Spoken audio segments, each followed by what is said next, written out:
Gram panchayat राज मोहम्मदपुर के समस्त जनता के ददन निशा के तरफ से आदर सहित सादर प्रणाम बा। आ कहे के बा अब की बार फिर से भुलाए के नहीं, ददन निशा के ही मुखिया बनावे के बा और मोहम्मदपुर पंचायत के अधूरा काम पूरा करावे के बा।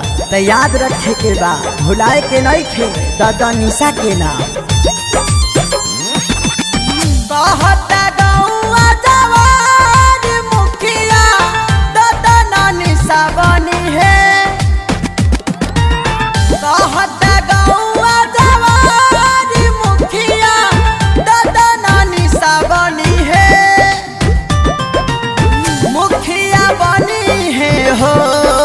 फिर से मुखिया बनी है हो,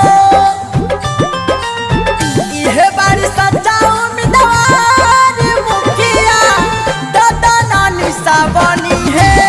कि फिर से बहुत गौवा जवान मुखिया ददन निशा बनी है।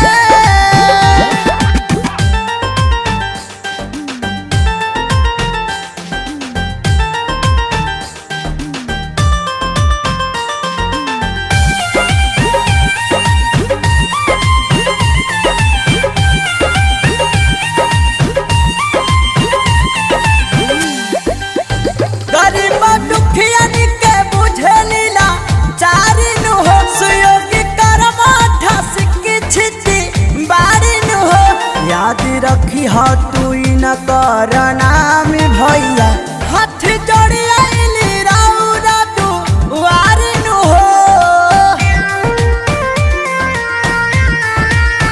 गरीब दुखियन के बुझे लीला चारिन हो, सुयोगी कर माथा सिक्की छिती बारिन हो।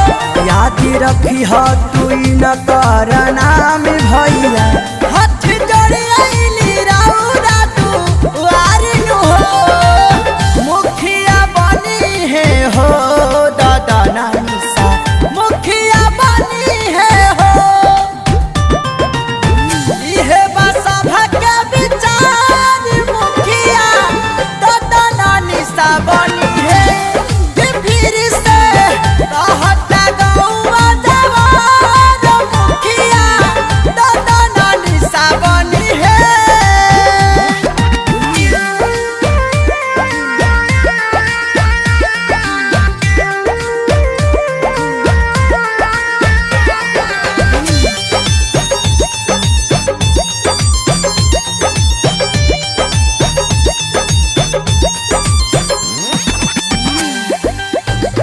नहीं सोची नहीं अभी चार कर जी, फिर से ददन निशा के सभी कर जी।